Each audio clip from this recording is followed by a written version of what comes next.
Employee engagement, performance, and turnover are among the top pain points for leaders. Yet most companies are failing miserably to improve in these areas. Now, if you're interested in being a better leader, connecting with your team on a deeper level, and creating an unforgettable and high-performance work environment, you won't want to miss this conversation.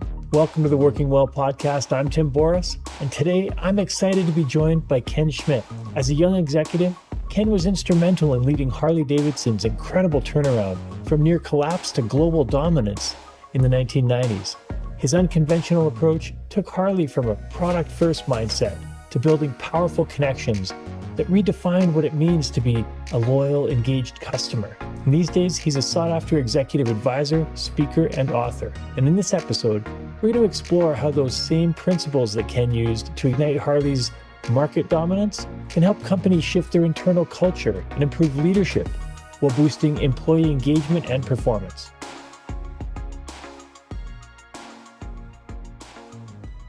Welcome to the show. So great to have you here. Tim, thanks for having me, man. I'm looking forward to doing this. Excellent. Well, we're going to dive into lots of different topics, but particularly around how the experience you had at Harley and how you're able to do this amazing turnaround relates to companies today and internal leadership and corporate culture. So if you could give me a little bit of a background for those who might not be familiar with your background at Harley and the amazing things you accomplished. I was very, very fortunate, Tim, to be part of an exceptionally, spectacularly successful turnaround at Harley-Davidson Motor Company starting in the mid-'80s through the late '90s when I left the company. We essentially took a bankrupt business that was world famous and kind of nearly killed itself with self-inflicted wounds, the worst kind, and a lot of stumbling and bumbling initially in terms of goals, processes, and ideas to get the business turned around, all of which were not working. And then we're able to do some very, very unconventional stuff, certainly unconventional in the way that most businesses operate and how they think, and struck gold. And this is stuff that any business can do. It's stuff any person can do to make themselves a lot more competitive, more attractive, build their reputation, instill loyalty, make the people that are important to them advocates for them. There's so many positive things that come out of this. Excellent. So you mentioned unconventional. Tell me a bit about what was most unconventional about that. Sure. What most, I'll take it initially from the standpoint, Tim, of a product company. And we were, a manufacturer of product. Product just happened to be really cool motorcycles. And the mindset of that business is the mindset that I see at just about every business I go to today. And that is that we live and die by our product. And if we make a great product and sell a great product and provide service for a great product and just promote the bejesus out of that product, well, we're going to be competitive and we're going to do well. And what businesses find is if you live by your product, you eventually die by it. And it's pretty simple. Why? It's because unless you have a cure for infectious diseases that absolutely nobody else has, there's nothing that you're doing as a business that somebody else isn't already doing too. Making something that looks similar or exactly the same, or selling something or providing a service that others do. And what we found is that when competition gets tough, and it's tough everywhere, if all you're known for is what you do, what you make, what you serve, what you manufacture, what you ship, what you sell, you put yourself at a distinct competitive disadvantage because that's counter to how this human species of ours reacts to things. And what made everything that we did in Harley-Davidson so unconventional, and I'll be honest, came out of a lot of failure, was the fact that instead of glorifying our product and promoting to the world what we do, we decided to start tripping basic drivers of human behavior, filling basic human needs, and doing that as a business in ways that people didn't expect, in ways that delighted them. And what we found then was that we weren't competing with what we do, we were competing with who we are. And from a human behavioral standpoint, we can talk about this all you want, I'll talk about it all day, that's infinitely more attractive and more memorable to people because we're human. It humanizes the business. And when the things that we think about and associate with a business have human qualities attached to them, personality, passion, energy, enthusiasm, depth, empathy, that's got nothing to do with product. That's got everything to do with the culture of the business and the people who work there, the people that are making all of that happen. So when we can harness that kind of energy, that takes you miles further than marketing, advertising or promoting ever could. Absolutely. And it seems so simple, yet so few companies actually do it. To that point, I'll stop you right there. Anytime I go all over the planet when I'm talking to business people about this, is I there's this moment of trepidation, usually inside the brain of the CEO or the bean counter types that say it's a little too simple. How do we attach data to this? Right? How do we make this measurable? Because we promote, we market, and we do all this stuff, and like that's the traditional mindset of business. And if you can't humanize a business if all you're doing is making it about the nuts and bolts and the hardware and the processes and the efficiencies and all that other kind of stuff, is when we humanize a business. If you need proof, look at what Harley did and how well it works and what people say about the business and how they describe it to others and how fanatically loyal they are. All this came as a result of intentionally tripping human behavioral triggers. Yeah. And it absolutely works. I love to hear you say that, because for me, that's, I believe, one of the biggest things missing in business today is, businesses talk about the market and employee performance, but they don't connect the dots of what it takes for people to perform at a high level sustainably. Like, People, companies will drive them into the so ground for a quarter or a year to meet a deadline, but then it's like people burn out and they just hire more people. what business leaders do to that point, and it is so detrimental to the culture of a business, to the attitudes of the people that work there, is they make everything about improvement. And you say, well, what's wrong with that? And well, nothing is wrong with that. But stay with me here. When all we're doing is focused on being more efficient, doing what we do faster, better, cheaper. And you look in every meeting room and on the walls and on the bulletin boards, there's nothing but charts and graphs and data showing how we're doing it, improving efficiency and stuff. So the employees in those businesses get a very clear message that what we're here to do. What we're here to do is sell stuff and do it better this year than we did last year. And the problem with that, it's completely demeaning to people. It does not view or allow people to look at the business the way an outsider would, a customer, a potential buyer. Customer or buyer doesn't care, never has and never will, about your internal knitting, how you make what it is you make and how efficient you are and how you're able to do things faster to have a better profit margin. I mean, big deal. They only care about the benefit that they're getting, that they're seeing, and they typically don't see one because what you're doing, no matter how good it is pretty much on par with what your competitors are doing. Employees get disgruntled. They see a business that's always seeming to struggle and never really getting ahead or never really crushing and dominating competitors. So they say, hey, you know what? I'm not happy here. I can go find more success somewhere else, or I can be part of a team that's more energetic and more passionate, more driven by what they're doing somewhere else.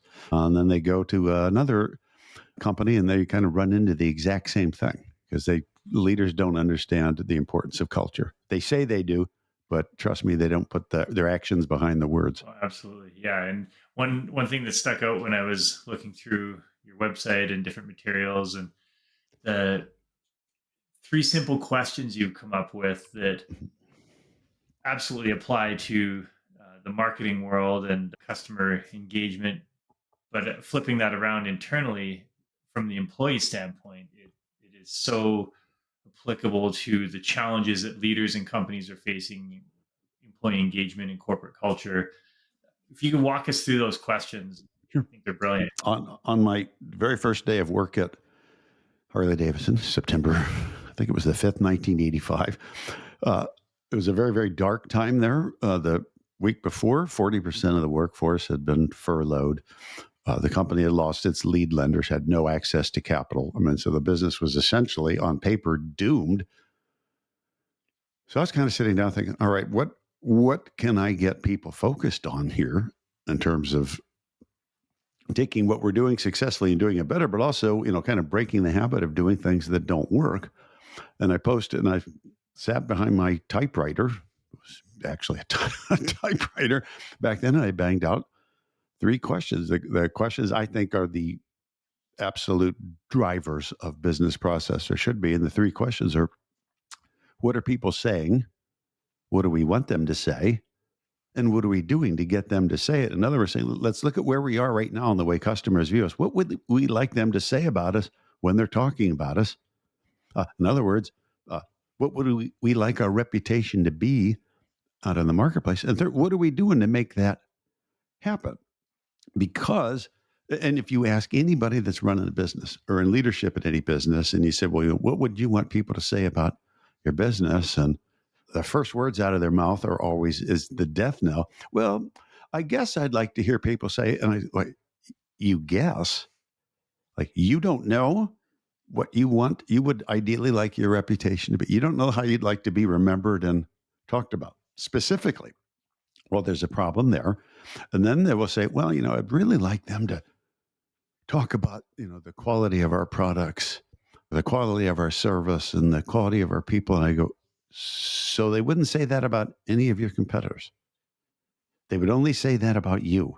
And I say, see, these are problems that are right in front of us every day. We look right at them, but we ignore them. Again, we're so focused on our internal knitting that we don't look at the business, or think of it the way an outsider would. I mean, the most valuable asset of a business and your number one weapon in your competitive arsenal is your reputation. Well, damn it, we got to focus on that. We got to build that. We got to get people talking about us the way we want to be talked about, that differentiates us from our competition. It drives people to our door. Because if we're not doing that, it doesn't matter how efficient we are or how good the product is. People aren't going to find us. They'll find somebody else that's selling really good stuff for less money. Well, and I, these days, I think a lot of companies think about that.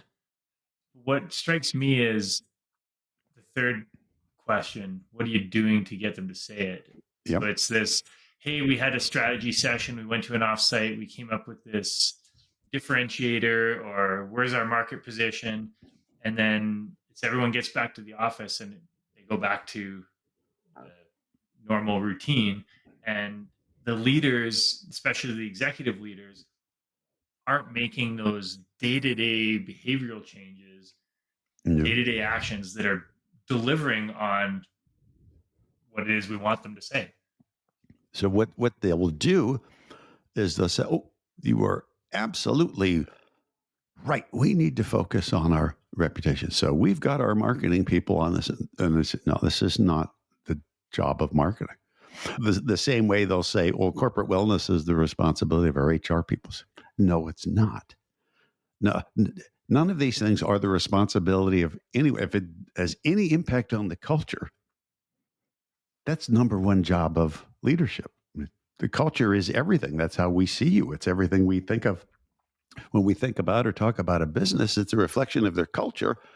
And a business's culture is a mirror reflection of the attitudes and behavior of the people running the business. It's always been that way, and that'll never change. And you can't divest that responsibility, to a department within the business. I mean, the employees at any business since businesses started model the behavior and the language and the attitudes of the people running the business. That's what humans do. We can't not do that. So leaders who aren't very actively, very visibly, very enthusiastically modeling behavior that they want their employees to model, using language that they want their employees to use, are putting themselves at a competitive disadvantage, because you can't ask people to say and do things that you're not doing yourself, which of course everybody knows, but at the same time, you're not making it a priority of the business. It has to be a priority. So with your experience at Harley and some of the clients you worked with, what's the, I guess, call it the transmission that gets that idea creating traction, the link between those? And the responsibilities and the media and product specifications and all that stuff that swims in our head. Let's take all of that away for a second and just look at how the world really works, right? Because there are drivers of behavior, drivers of humanity that are common to every single person who's ever lived. And if we as a business learn how to recognize and tap into these things, we then can learn very, very quickly and easily how to exhibit behavior that human beings naturally find attractive, that put a human face on our business and in what we do, that position us in the marketplace as more likable. And likability drives preference, which drives pricing, which drives everything. If I prefer you, it's for the human qualities of your business, not for the product. Or if I do like you for the product, somebody else will steal your product and make it cheaper. All of these things have to happen. And I will always offer examples to people. And the examples I like to use come out of the Harley world because they resonate with people. Mm-hmm. And I'll always ask folks, I'll say, like, when you see somebody on a Harley-Davidson at a stop sign or at a red light, what are they doing? And the answer is they're revving their engine. We all do it. We can't not do it. And the question is why? Well, why would you choose to do that? And I always initially thought, especially when I was coming up in my years riding Hondas, that Harley riders just did that to show that they were sort of part of this Harley thing. And that's what Harley people do. But what I came to discover is that Harley people are doing this because it's tapping into a basic human need. And what they're doing by cranking on the throttle and wasting really expensive premium fuel and wearing their parts down to not move is what they're doing is boom, look at me. And if people don't look, they crack it open louder. Look at me. Somebody's going to look, right? It's a guy in the car next to you. It's a person on the bus. It's a guy sitting on the sidewalk. And when we on that bike see somebody look at us for 1/100th of a second, dopamine is released in our brain. Mm-hmm. The pleasure drug has just been released because one of life's most inherently basic, but mostly unmet human needs has just been met. Somebody is looking at noticing and reacting to me. Mm-hmm. I like the way that feels just for a split second. I just have this tiny little shot of delight, this little reward that I get. So I'm going to go up to the next stop sign and I'm going to do that again. And I'm going to do it again and again and again and again and again for as long as I'm alive and as long as I own this motorcycle. And what I'm proving is that humans, that's all of us, will seek out and faithfully return to anything that delights us until it fails to delight us. And that's what loyalty is, right? We're not here.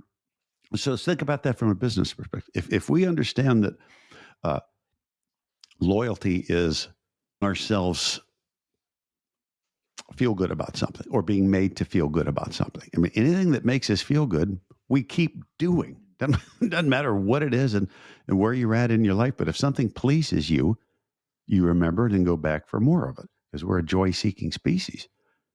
So think of that from the perspective of a boardroom somewhere.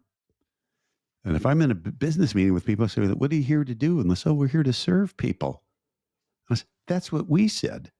We served people really well at Harley up until we were bankrupt.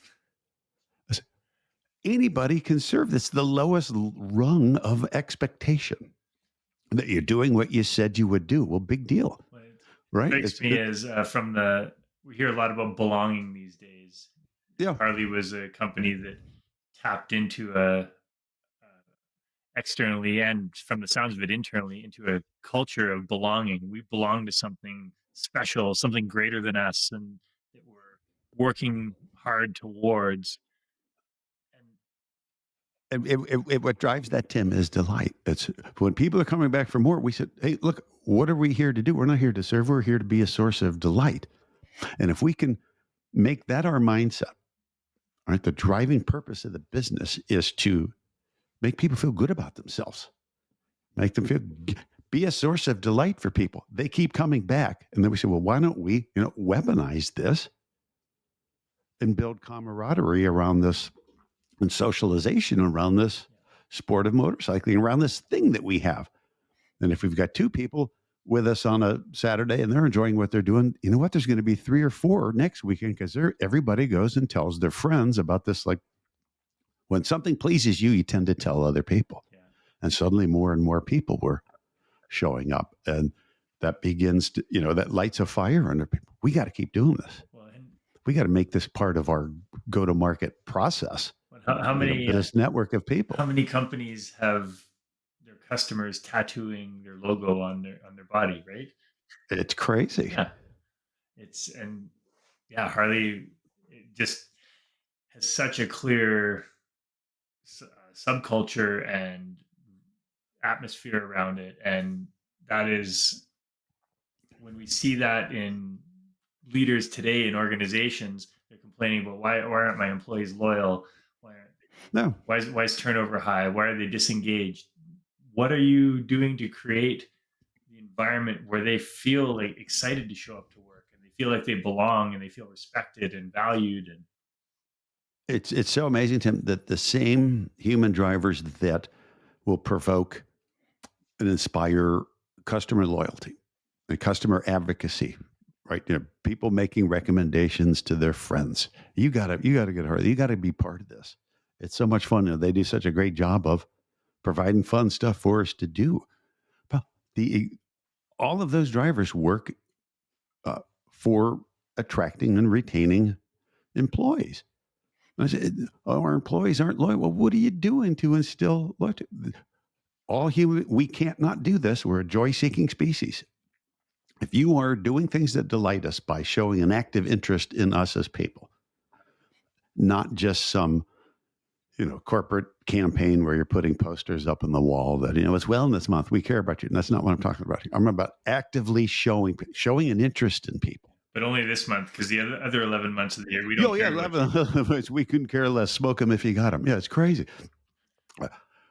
When we do that for people, again, they come back. And you talk to all these groups and surveys where they're asking people why they've left their jobs. And, a lot of times is, because somebody else offered more money. But when you really talk to them about it, it's nobody knew my name here. I felt like I was never considered for things like promotion. I worked my butt off here and nobody seemed to appreciate it. And then I say, it's because nobody knows who you are. They expect you to do a good job, right? That's the paycheck. They're thinking that that's their side of the obligation is you work and we pay you. And then 6 months later, when you've left, they wonder, well, gee, what did we do wrong here? And it's like, you forgot the human element here. If you want the people to keep coming back, they've got to feel welcome and wanted and awesome and spectacular and beautiful and powerful and brilliant and, all these human qualities, that we all aspire to. Well, if I get the feeling that the people above me are recognizing that and working to pull that out of me, and I'm seeing the same thing coming from them, I'm going to stick around. I want to see how the movie ends. Yeah. Well, and going back to question number 3, that what are we doing to get them to say it? In my executive coaching work, I hear a lot of leaders talking about these challenges we're facing, and I'll say, well, like, do your employees know this? And they're like, yeah, absolutely. And I'll say, well, when was the last time you sat down and talked to them about it? And you just hear this like silence, and then they're like, oh, I'm not sure. And I'm like, if you ask them right now, what do you think they would say? And a lot of them say, oh, they would say this and this, the things that leader thinks they would say. And then, of course, okay, next week, after you've had your one-on-one with them, you are having one-on-ones, right? And when they come back, they're like, yeah, like they had no idea they could. And I'm like, I didn't know why. because I never asked. Yeah. Or I believed the HR all hands employee surveys. And, please rate us on a scale of 1 to 5. And at no point in there is the actual human voice. And it very rarely in those things is humanity even reflected. Everything is kind of data-driven, data-based. And you know what? That's not the way our brains work. It's not the way our personalities work. It's not what we want from life to have everything measured by a number. least of all our own behavior and performance. Yeah. Hey, I just got rated a 3. Half the people here don't know my name, but they know that I'm a 3 out of 5, or I'm a 4 out of 5, or I need improvement. Well, those are terrible things. What does that mean? And can I explain it? And yeah, that's not happening in so many companies. It's so amazing too, Tim, that for most people who work for a living, the only opportunity they ever have over the course of a working year to talk with their, quote unquote superior about themselves is during their performance review.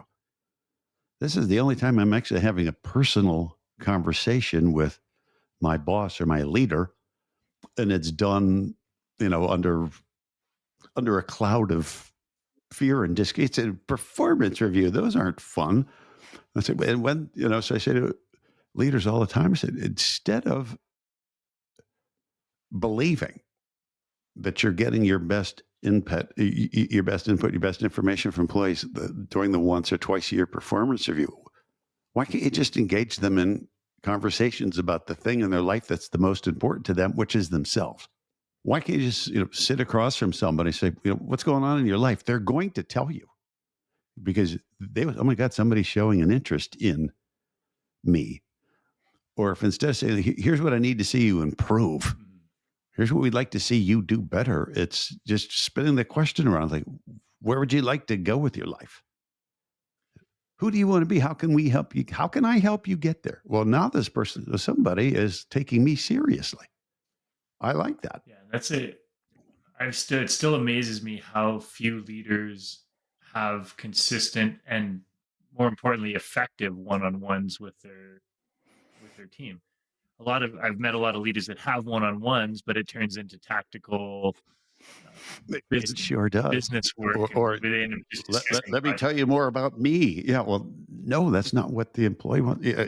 I was in Lithuania, of all places, and a guy said something to me. It instantly burned itself into my skull, because we were talking about this, about how you make people feel important. And a lot of times in really big companies is you don't have a lot of opportunities to sit down and talk with each of your 10,000 employees, or even 1,000. And he said the rule of thumb when you're talking with people, especially individually, is to be interested and not interesting.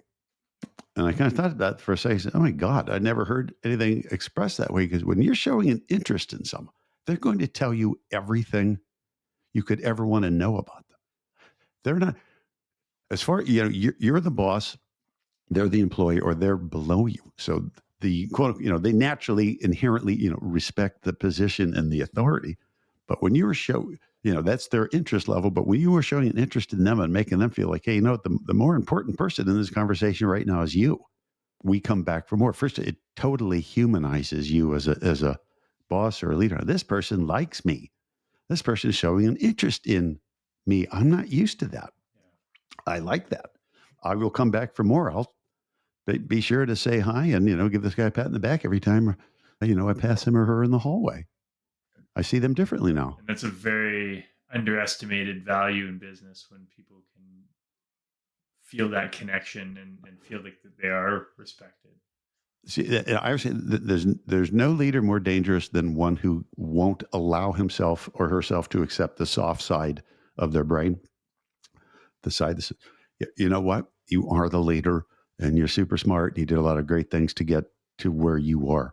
But if you want to be truly successful and keep people and build a new generation of leaders, build respect for the business in the marketplace, have the kind of culture that everybody admires and respects, you've got to plug into the human side of life, of putting a more human face on the business, being more approachable, being more visibly passionate, enthusiastic around the people that are working with you and for you, because they're going to model that behavior. Switching gears a little bit, throughout this process at Harley, I'm sure you faced some serious challenges along the way. What were some of the biggest challenges you faced? Oh, gee, easily. That's not the way we do things. We've done it this way forever. We've been we've built really great stuff forever. And if we, at that point, the company had been in business for over 80 years. So you're saying that now making great products isn't the most important thing. And I say, well, basically, yeah, that's what we are saying. It will never not be important. I mean, obviously, we need to do what we do extraordinarily well, because who would shoot for anything less than that? But if that's all people know us for, if all they know us for is for our product, what we're essentially doing is encouraging them to compare us to somebody else's products. And that's the last thing we want. Ours costs more, a lot more. Right? We don't want to lose a math battle. We want them to prefer us. And the kind of the pivot point there, or the thing that helps people shift their perspective is, in the Harley world, everyone would always talk about the tattoos. People love our stuff so much they tattoo it on their bodies. And we'd have to tell them, yeah, but we have to understand what that loyalty means. Is human beings cannot be loyal to inanimate objects. It's impossible. We're not loyal to our motorcycles. We're loyal to the people who made it. See, there's a difference already. We're humans. We humanize everything. If I'm talking about a company, I always use the pronoun they. Anybody just define a company and not use the pronoun they. So we don't talk about what the business does. We talk about who they are. They suck, or they rock. They're the coolest. I love these guys. I love these people. Pow. That's human, and it's what we do. But sometimes people need a little push to get them to allow their mind to open to the point that, hey, you know what? The way I view the world is the exact same way our customers view the world. Because if I'm looking at businesses and deciding who to do business with, I'm looking for people that I like, period. So, well, why should our customers be any different? Right. And because, that's not really taught in school, and it's typically not talked about in a business environment, people just don't think that way, and kind of they're always hesitant to it. But when they see examples of how it works, they go, oh, yeah, shit, I get it now. So doing something that is new, overcoming the status quo is definitely a major challenge. On the tactical level of leadership, how did you make that transition work? I will tell you exactly how that is. Nothing happens, and the change isn't really possible in a business, especially within a business culture, unless or until the people that are running the business are consistently and never-endingly driving the process. So it's not, effective now. We're going to be improving our reputation. Okay, marketing, here's what you're going to do. Hey, HR, here's what you're going to do. And the world just flat out doesn't work that way. We do what the people running the business does, or we do what they do. We say what they do. So until the leadership within a business is actively exhibiting and consistently exhibiting the behavior and using the language that we want people to use when they're describing our business, our people can't do that. They don't know what they're supposed to be doing. They don't even know why they're here. If 5 people running a business can't describe the goals of the business the same way, and very few businesses does that ever happen, then you wonder why your culture is confused. You wonder why you don't have a unified culture, because if the people running the business don't know consistently, hey, what do we want people saying about us? Right? What specifically do we want to be known for? How the heck does the person answering the phone or pushing the broom or putting the product in the box know what to say when they're asked about the business? And all of that finds its way out into the marketplace.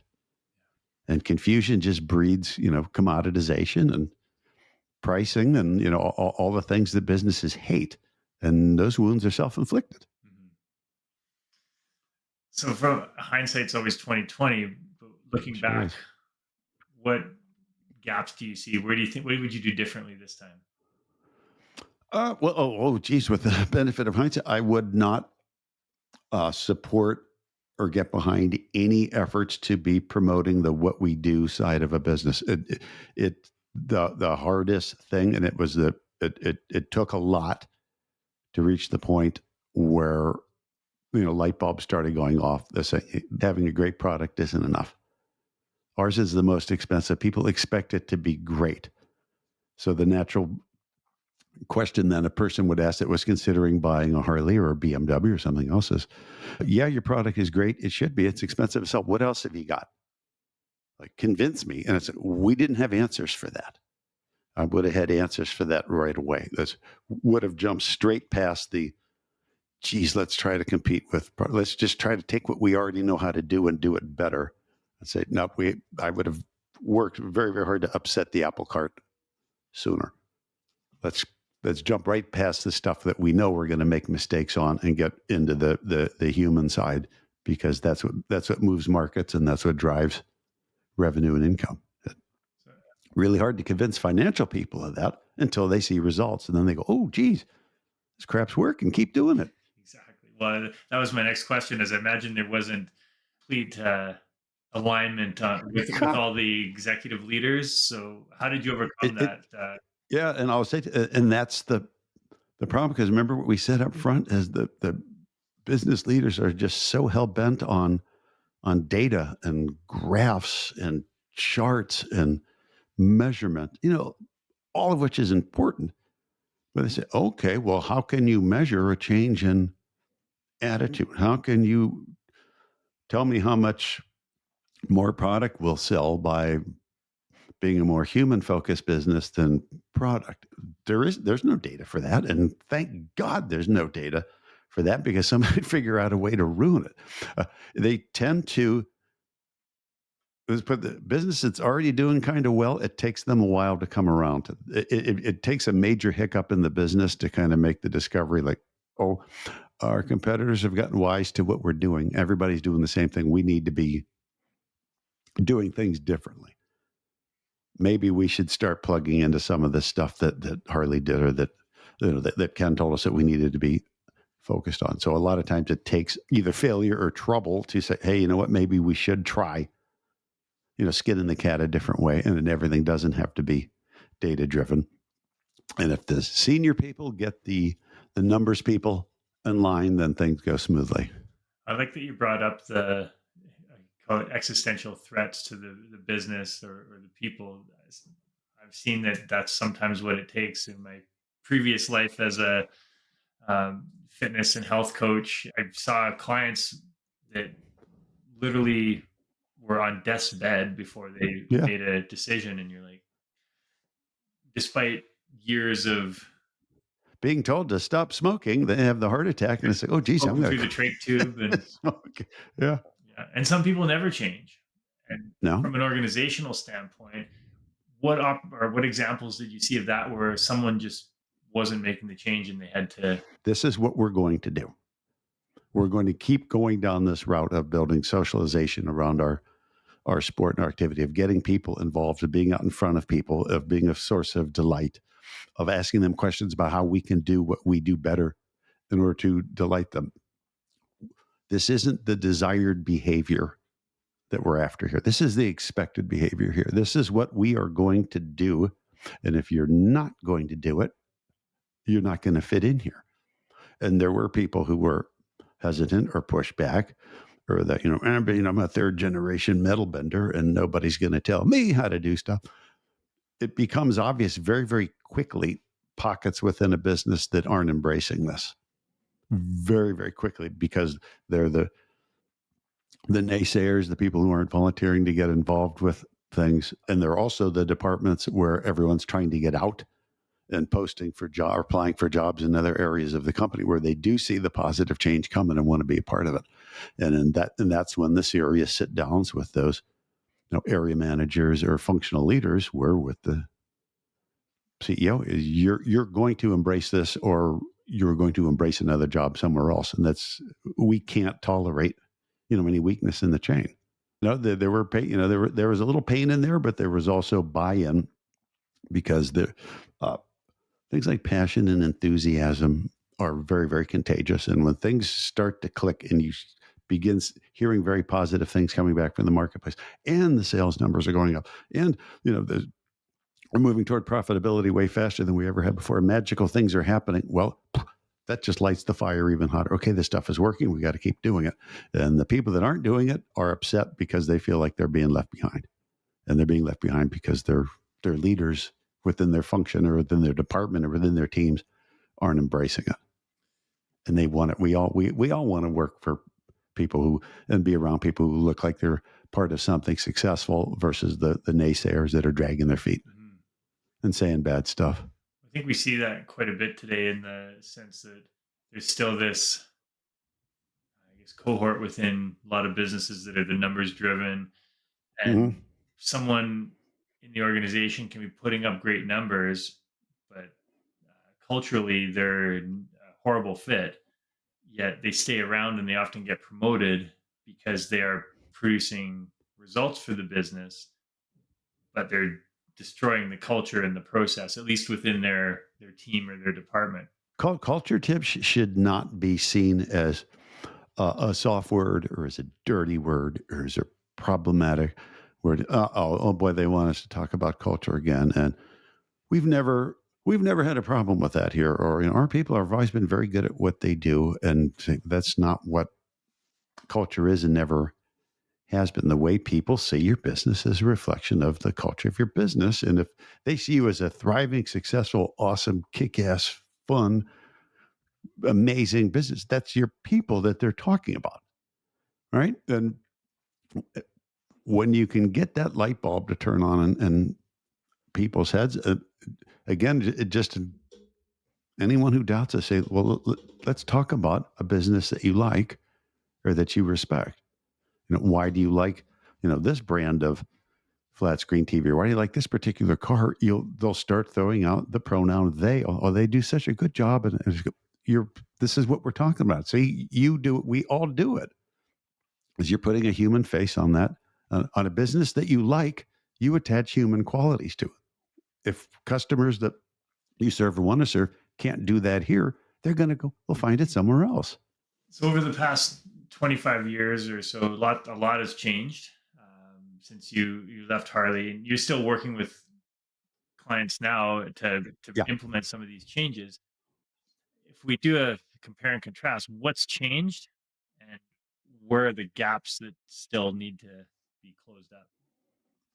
Well, from a business in general standpoint, that what has changed is really unfortunate, and that is that this data is God thing that is just happening everywhere. And we want to roll out these new programs, but we have to continue to slice the data first. And I said, well, how many times do you have to slice the data to get to until you hear the answer that you want to hear? So I forgot. At some point, you got to trust your instinct, you got to trust yourself, and you got to trust your people, right? It just can't always be about numbers, and they always and use the numbers as excuses. That I think is way more prevalent than it used to be. As is acquiescence, this belief that uh, hey, we're in a tough market. We're just going to keep doing what we're doing, and eventually, hearts, minds, and dollars are going to come our way. And I don't, where that comes from is really pretty hard to say, other than we're doing well enough that my job's not in jeopardy. So I'm going to just keep on keeping on. We're going to just keep doing it the way we always have. And I'm going to lay in bed every night and wonder why we spend so much money training new people because we can't keep employees. But that's not my fault. That's because we have crappy HR people, or our plant managers aren't any good. I need to replace them. And I say, man, come on. Look at where the problems are coming. Look where the solutions to the problems are, right? Instead of ignoring them. And I would also say the belief that things like virtual meetings, technology, and we've got all these tools and we need to use more of them because they lower our costs. So that's using them for the wrong reasons. And it's also, a lot of times it's replacing human interaction and the things that people want, and taking visibility away from people, and not allowing them to see examples of what real enthusiasm and passion and humanity look like, because they don't work in offices anymore. And none of that comes across in virtual meetings because too many businesses make it a point to not have that. Well, we have to have this meeting, so let's open the meeting right now. How about we open the meeting each week or each day at the meeting? Somebody who never talks is going to open the meeting. We're going to let, Fred, you're opening the meeting tomorrow. So you're opening on Wednesday. Come up with a fun, creative way to do that. They'll do it. Ooh, here's my chance to show off, to let show people who I am outside of, just the job that I do, and be known for something. right? It at least shows that, we're putting a little emphasis on, being people instead of just being cogs in a wheel. When you bring up a great point too, is the technology is the tool. How we use that tool is extremely important, and a lot of companies, I see this with the return to office mandates. Oh, we're so Mhm. much better in person, and I'm like, well, over the past 4 years or since COVID, and maybe even before, people have been using these online meetings, but not using them well. They're just a tool to keep the current corporate culture ingrained, and they're not building new tools for knowing that, hey, humans need this interaction, and when we're not in the same building, how do we create this virtual interaction? Because I've been in meetings that are amazingly productive, and Mhm. I connect with people, strangers that I've never met before. It's phenomenal if you have the right environment, if you're curating that culture. That's such a great observation, because people say, look, we're letting our employees work from home because that's what they like. And they've told us it, and we're allowing them to do that. And so we're kind of giving them responsibility for their jobs. And it's great and it's wonderful. So if everything's so great and so wonderful, why'd you just tell me like 2 minutes ago that you're having trouble attracting and keeping people? So which one is it? There are ways, and you just used an excellent point or excellent example, that even though we can't be in the shared space, we can still treat each other as individuals and be people and give up people opportunities to have visibility and to make, real, live connections with people. Or we can choose to tolerate people just putting up an avatar and not participating in meetings. As soon as the avatar comes up or the mute button goes, they're not there anymore. They're in another room making coffee or playing with the dog. And even if they're not, that's the impression that they're leaving. And when day after day, week after week of seeing this, people just naturally get quiet because they're not encouraged to actively participate. They're not called out. What would you do, Tim, if you were in my shoes and I'm the boss and you're the boss, Tim? What's the first thing you'd fix? Well, you know what? You're going to have an answer, and other people are going to like hearing you say that answer. And they might even, God forbid, laugh or something, and so now we're just being people instead of, talking heads. Well, and it goes back to what are leaders doing on a day-to-day basis to model Mm. what they want. And I've Oh, we're going to be relationship builders. I hear that all the time, and I'll, be visiting some corporate headquarters somewhere or a manufacturing plant, and I'll see the head person walk right past employees and not acknowledge their presence. yeah. I said, like, dude, you got to light up each time somebody, hey, Jim, good to see you, man. What's going on? Hey, how about them Packers? Whatever it is it takes you 2 seconds. They don't forget that you do that, but they absolutely notice that you ignore them. Mhm. Yeah, or they're not there at all. No, exactly. Yeah, exactly. Don't count. My boss doesn't know me. You better believe he doesn't know you, or she doesn't know you. Yeah. So I could talk about this forever, but to start the wrap up process, what do you see Yeah. as the future, the evolution of the the principles you've been promoting?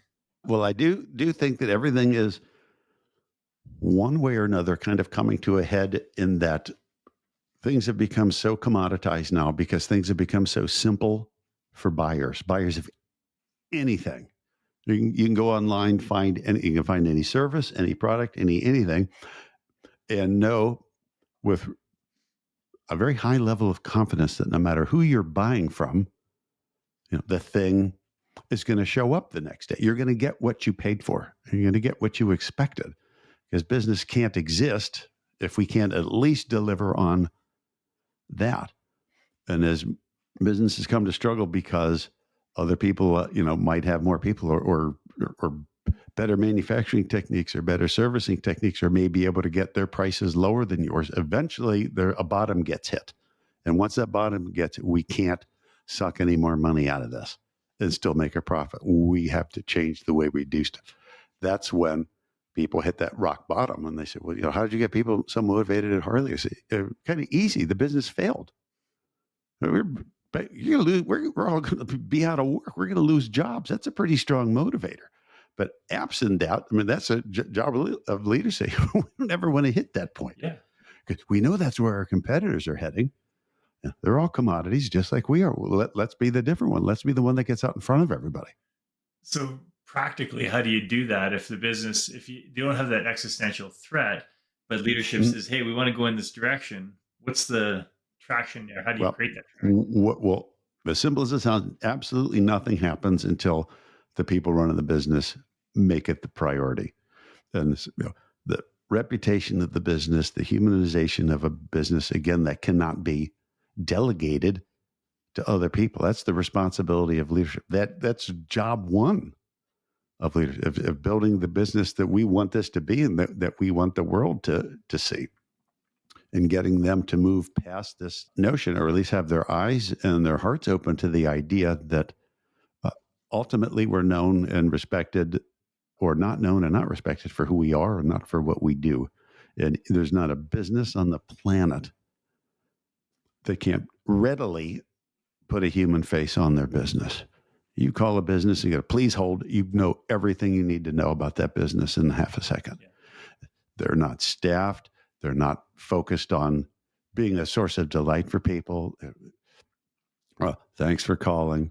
Your call's important. All these things that we all hear every day. If you talk to the leaders of those businesses, they'll tell you how great they are. But we're focused on all of our improvement here. So, but from the outside looking in, you're doing a pretty shitty job, because all I remembered is nothing. And if I remember nothing about your business, it doesn't move forward. Or I hung up because I didn't want to talk to anybody because I heard what I needed to hear. Any business can make itself more likable. Yeah. And the one thing that I've seen a lot is this: people have this zero-sum approach, is that, if we do all this human stuff, it's going to cost us a lot of money, and it's going to be a drain on our revenue. But it's an and if we do this, we're going to get even better results. And what's interesting is, from a go-to-market standpoint, which is something that all business leaders understand, they have their cost of goods. They know what it costs to bring stuff to market.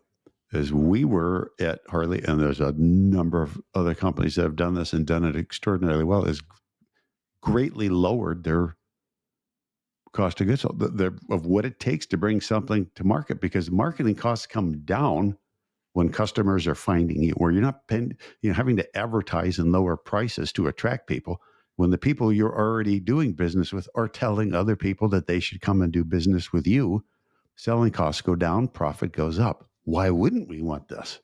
Awesome. Well, Ken, it has been awesome to chat, and I look forward to continuing our conversation. Sure. Where can people find you? Easiest place to find me, my website is kenspeaks.com, or you can send me an email at ken@kenspeaks.com. You can find me on LinkedIn. You could find me at the Tailgating with Geniuses podcast that I do. So I'm out and about, but I will also say, Tim, that there's no question that anybody can ask me through any forum that I don't answer. Awesome. Well, I will make sure all those links go in the show notes, and look forward to reconnecting again soon. And thank you so much for your insight and wisdom. Hey, well, thank you. Thanks for having me, man. That wraps up another episode of the Working Well podcast. If you enjoyed the show, please rate, review, and subscribe wherever you get your podcasts. Now, which guests or topics would you like to see featured on the show? Message me through LinkedIn or on the contact page of timboris.com with your ideas. Thanks for tuning in. I'm Tim Boris with Fresh Wellness Group, and I look forward to seeing you on the next episode.